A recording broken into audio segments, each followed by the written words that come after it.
Theirs not to reason why, theirs but to march forward, no matter the cost. The Crimean War, 1853-1856, was the first modern war, marking the dawn of a new era in warfare. France, the Ottoman Empire, and Sardinia united against the Russian Empire. For the first time, the telegraph transmitted news from the front, photographers captured the realities of war, and medicine changed forever thanks to Florence Nightingale. The Siege of Sevastopol was one of the most intense battles. For 349 days, Russian forces defended the city under relentless artillery fire. In the end, Sevastopol fell, but the war demonstrated the resilience of soldiers.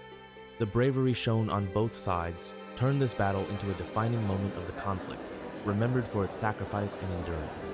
The charge of the Light Brigade was a tragic yet legendary moment. Due to a miscommunication, 600 British cavalrymen rode into direct enemy fire. Nearly half perished, and this event became immortalized in Alfred Tennyson's poem. Despite the devastating losses, the charge became a symbol of unquestioning bravery and military discipline.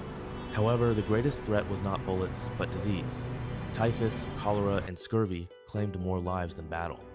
Over 350,000 soldiers succumbed to illness, forcing the world to rethink military medicine.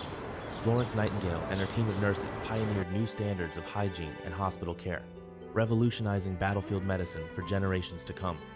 The Crimean War revolutionized warfare. Steam-powered ships, trench combat, and battlefield photography changed the way conflicts were fought and recorded. The introduction of rifled muskets and explosive artillery made combat deadlier, forcing armies to adapt to new strategies. Journalists and photographers, such as Roger Fenton, brought the horrors of war to the public for the first time. His images showed not just the soldiers, but the hardships they endured in muddy camps, the wounded, and the vast emptiness of the battlefield. War was no longer just a distant event. It became real for those back home. These rare photographs bring history back to life, telling the story once again. The faces in these images belong to men who witnessed one of the most pivotal wars of the 19th century: soldiers, nurses, and civilians caught in the chaos of a rapidly changing world.